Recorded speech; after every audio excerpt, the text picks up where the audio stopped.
മലപ്പുറം താനൂരിൽ മകളുടെ മുൻ ഭർത്താവിന്റെ മർദ്ദനമേറ്റ് ചികിത്സയിലായിരുന്ന സ്ത്രീ മരിച്ചു. താനൂർ മൂലക്കൽ പണ്ടാറവളപ്പ് മുത്തംപറമ്പിൽ ജയയാണ് കൊല്ലപ്പെട്ടത്. ജംഷീർ കൊടിഞ്ഞി വിവരങ്ങൾ നൽകും. ജംഷീർ, എപ്പോഴായിരുന്നു ജയ്ക്ക് നേരെ ആക്രമണവും മർദ്ദനവും ഒക്കെ ഉണ്ടായത്? കഴിഞ്ഞ തിങ്കളാഴ്ച രാത്രി 7 മണിയോടെയാണ് ഈ സംഭവം ഉണ്ടാകുന്നത്. താനൂരിലെ മൂലക്കൽ ചേന്നംകുളങ്ങര റോഡിൽ വെച്ച് ആണ് പ്രദീപ് എന്ന ആൾ അയാളുടെ ഭാര്യയെ, അതായത് നേരത്തെ ഇവർ ഭാര്യ ഭർത്താക്കന്മാരായിരുന്നു, പിന്നീട് വേർപിരിഞ്ഞായിരുന്നു താമസിച്ചിരുന്നത്. ഭാര്യ രേഷ്മയെയും ഭാര്യയുടെ പിതാവ് വേണുവിനെയുമാണ് ഇരുമ്പ് വടിയുമായി ഉപയോഗിച്ച് ആദ്യം ആക്രമിച്ചിരുന്നത്. പിന്നീട് വീട്ടിലെത്തിയായിരുന്നു ഇവരുടെ അമ്മയായ ജയയെ ആക്രമിച്ചിരുന്നത്.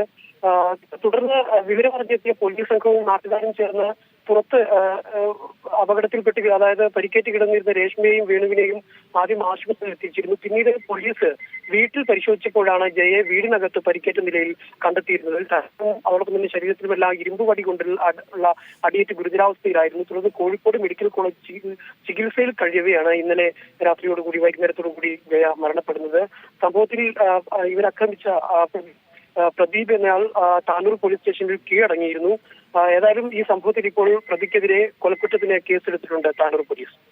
ശരി, ജംഷീർ കുടിഞ്ഞിയാണ് വിശദാംശങ്ങൾ നൽകിയത്.